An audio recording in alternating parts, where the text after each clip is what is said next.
This is the beginning of my lightning device experiments. I want big sparks when I take photographs. I used to have a Marx generator, which pushes out about 300,000 volts, but I can't time it. I just power it up and it just keeps firing every half a second or so, and I want to be able to time the sparks.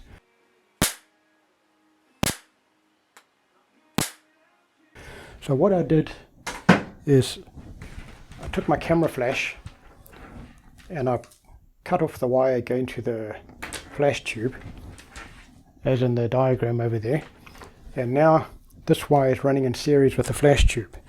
So when I take a picture, the flash fires, all the energy goes through these wires. And what I had done, I got an ignition coil and I put that ignition coil in series with that flash.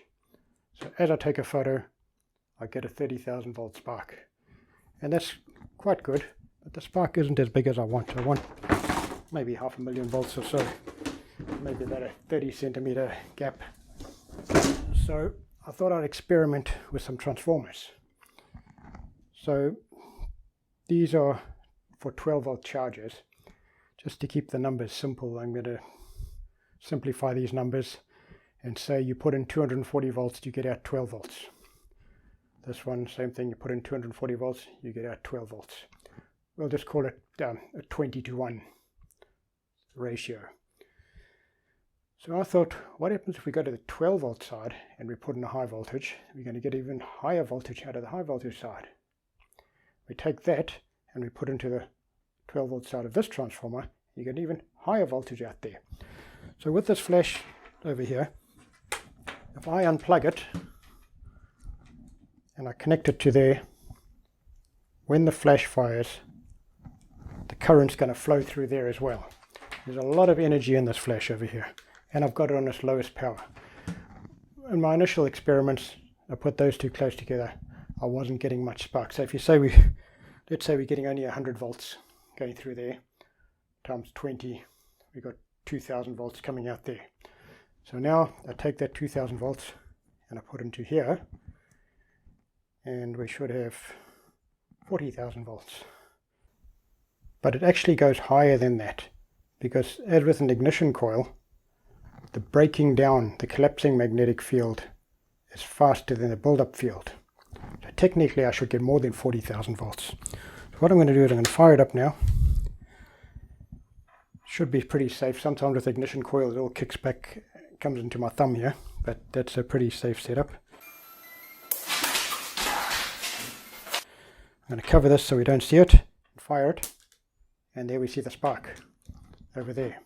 My previous transformer, I opened the gap up high and I could hear the crack inside there. So I'm going to have to sink it into transformer oil. So we try that again. Watch over there. There's our spark. Right, so we have relative success. So we're getting, let's say, 40,000 volts there. If I open the gap up, it jumps internally. I've got to sink it all into transformer oil. I have plans to increase the output.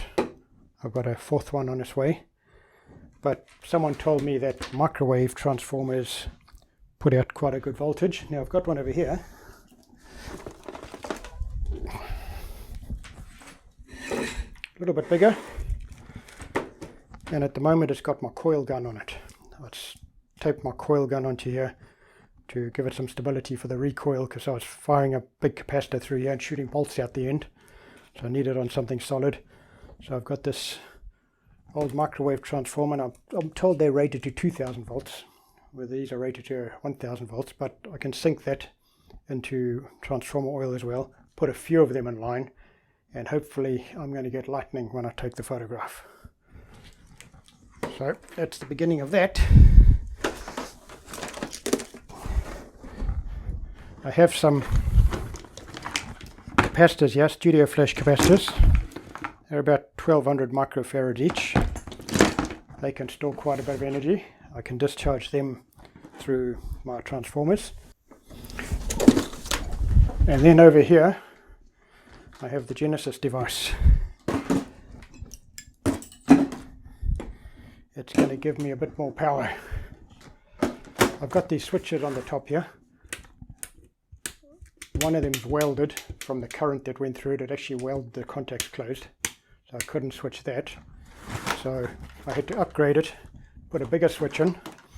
I've got this capacitor here, 3,300 microfarads and 350 volts. That will store a bit of energy for me. Then there's this old camera flash here that I'm using to charge that capacitor with. The one day it actually malfunctioned. I was getting 450 volts instead of 250. I got some good shots out of my coil gun there. And then I have an SCR, a silicon controlled rectifier, which is basically a giant transistor.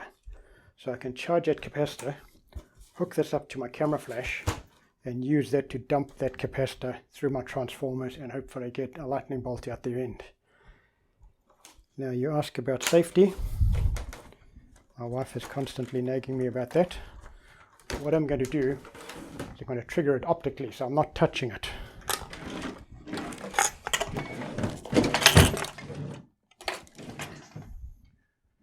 In the past, when I was working outdoors, optic sensor flash trigger didn't work because there was too much light.